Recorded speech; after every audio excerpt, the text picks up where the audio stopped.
आज का वीडियो है ब्लड कोगुलेशन यानी ब्लड क्लॉटिंग। ये ब्लड क्लॉटिंग कैसे होता है इसका मैकेनिज़्म समझेंगे। यहाँ पे आप देख रहे हैं ये ब्लड वेसल है।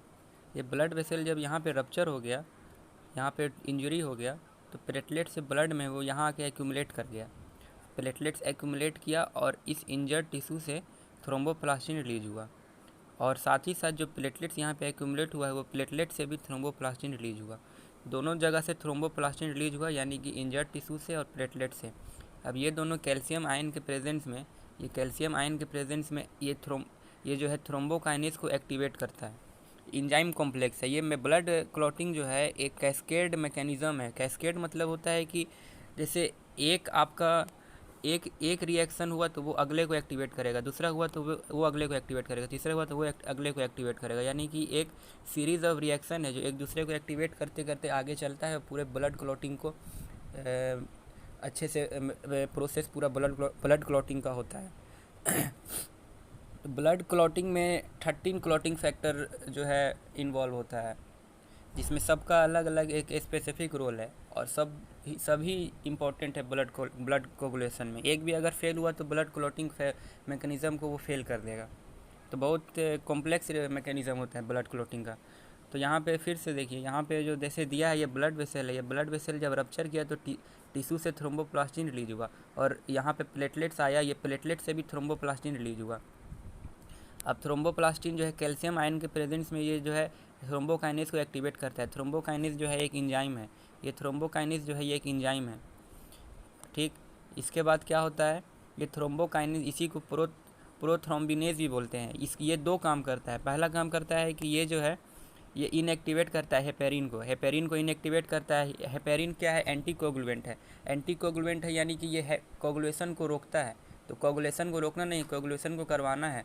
तो इसीलिए जो है थ्रोम्बोकाइनेज जो है हेपेरिन को इनएक्टिवेट करता है, और साथ ही साथ जो ये प्रोथ्रोम्बिन इनएक्टिव को थ्रोम्बिन एक्टिव में कन्वर्ट करता है। इसका दो काम हुआ। अब ये देखिए ये क्या बोल रहा है। थ्रोम्बिन क्या है, थ्रोम्बिन जो लीवर में बनता है by the help of vitamin के, और विटामिन के जो है गट में बनता है, गट बैक्टीरिया से बनता है। तो थ्रोम्बोकाइनेज का दो काम, पहला काम इनएक्टिवेट करता है हेपेरिन को, दूसरा काम है ये प्रोथ्रोम्बिन को थ्रोम्बिन में बदलता है। यहाँ तक क्लियर है। आगे देखिए आगे क्या है।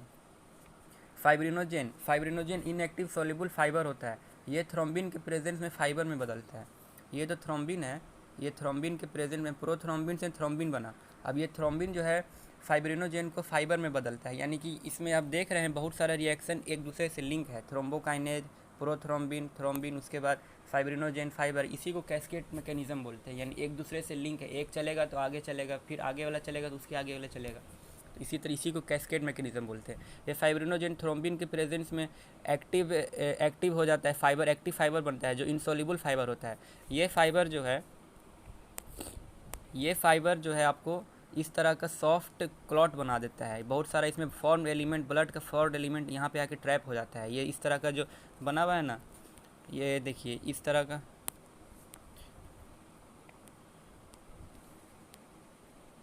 ये इस तरह का जो फाइबर बना है, नेटवर्क ऑफ फाइबर, यहाँ पे आके बहुत सारा फॉर्म एलिमेंट जाके ट्रैप हो जाता है। और ये एयर के प्रेजेंस में सॉफ्ट क्लॉट से हार्ड क्लॉट बन जाता है। यानी कि ये पूरा मैकेनिज्म है ब्लड क्लॉटिंग का।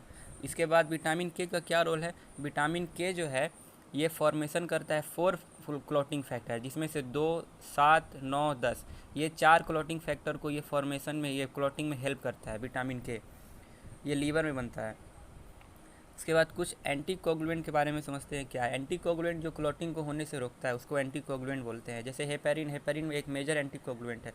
ये जो ब्लड में होता है, मास्ट सेल में होता है, बेसोफिल्स में होता है। ये थ्रोम्बिन को ब्लॉक करता है। ये थ्रोम्बिन है, ऊपर यहाँ पे देखिए ये थ्रोम्बिन है, ये वाला। ये थ्रोम्बिन को जब ब्लॉक करेगा तो फाइब्रिनोजेन फाइबर में नहीं बदलेगा। जब फाइबर में नहीं बदलेगा तो ये नेटवर्क नहीं बनाएगा। जब नेटवर्क नहीं बनाएगा तो इसमें जो ब्लड का फॉर्म एलिमेंट वो ट्रैप नहीं होगा तो ब्लड हमेशा बहते रहेगा, कंटिन्यू, वो कटे हुए जगह से निकलते रहेगा। बहुत हैवी ब्लीडिंग हो सकता है। तो हेपेरिन एक बहुत मेजर एंटीकोगुलेंट है। ये बहुत सारे मेजर सर्जरी में यूज होता है, जैसे ओपन हार्ट सर्जरी में यूज होता है। उसके बाद है वारफिरिन जो है फंक्शन ऑफ विटामिन के को ब्लॉक करता है। विटामिन के का फंक्शन अभी ऊपर में देखे थे, ये फोर जो है फोर क्लॉटिंग फैक्टर को जो है ये रेगुलेट करता है, फॉर्मेशन में हेल्प करता है। तो विटामिन के को ब्लॉक करता है। विटामिन के ब्लॉक होगा तो चार क्लॉटिंग फैक्टर काम नहीं करेगा। चार क्लॉटिंग फैक्टर काम नहीं करेगा तो पूरा मैकेनिज़्म को वो जो है अफेक्ट करेगा।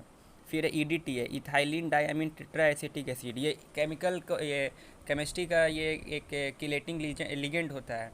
इसको लिगेंड बोलिए एजेंट बोलिए, एक ही बात है। ये क्या करता है, कैल्शियम आयन को बाइंड करता है। कैल्शियम आयन का बहुत बड़ा रोल है ब्लड क्लॉटिंग में। जैसे यहाँ पे दिया हुआ, देखिए यहाँ पे दिया है कैल्शियम आयन का बहुत बड़ा रोल है। कैल्शियम आयन थ्रोम्बोप्लास्टिन को जो है थ्रोम्बोकाइनेज में एक्टिवेट करता है। तो कैल्शियम आयन को ही जब ब्लॉक कर देगा, कैल्शियम आयन को ही EDTA जब ब्लॉक कर देगा तो वो पूरा मैकेनिज़्म स्टार्टिंग से ही रुक जाएगा। ये स्टार्टिंग का ही मैकेनिज़्म है ये वाला। ये जो स्टार्टिंग का मैकेनिज़्म है, कैल्शियम के प्रेजेंस में थ्रोम्बोप्लास्टिन जो है थ्रोम्बोकाइनेज में बदलता है। अगर ये EDTA इसी कैल्शियम को बाइंड कर देता है, कॉम्प्लेक्स बना देता है। EDTA कॉम्प्लेक्स कोऑर्डिनेशन केमिस्ट्री का एक कोऑर्डिनेशन केमिस्ट्री चैप्टर है, उसमें उसको डिटेल में पढ़ना है। ये लिगेंड होता है EDTA। तो ये EDTA लिगेंड कैल्शियम से बाइंड करके जो है उसको यहीं पे रिएक्शन को रोक देगा। थ्रोम्बोप्लास्टिन यहीं तक बनेगा, इससे आगे काम ही नहीं करेगा, रिएक्शन फेल हो जाएगा। तो ये पूरा मैकेनिज़्म है ब्लड क्लॉटिंग का। इसमें 13 फैक्टर रिस्पॉन्सिबल होता है ब्लड क्लॉटिंग में, जिसमें से फैक्टर नंबर 8 जो होता है वो एंटी हेमोफिलिक ए है और factor number 9 anti haemophilic B है। ये सब बहुत डिटेल है, ये सब MBBS में पढ़ाया जाता है। तो एंटी हेमोफिलिक ए फैक्टर जो है वो अगर नहीं रहा यानी फैक्टर नंबर 8 नहीं रहा तो आपको हेमोफिलिक ए बीमारी हो जाएगा। अगर फैक्टर नंबर 9 एंड जैसे एंटी हेमोफिलिक बी, अगर फैक्टर नंबर 9 नहीं रहा तो आपको हेमोफिलिक बी हो जाएगा। और फैक्टर नंबर 6 का फंक्शन अननोन है। ये सब इंपॉर्टेंट कुछ फैक्टर है 13 में, ये कुछ 3-4 जो इंपॉर्टेंट है जो क्वेश्चन MCQ वगैरह में बन सकता है। ये पूरा मैकेनिज़्म था ब्लड क्लॉटिंग का। और इसी तरह आगे कुछ और वीडियो भी आएगा छोटा छोटा टॉपिक पे। तब तक के लिए इतना ही, थैंक यू।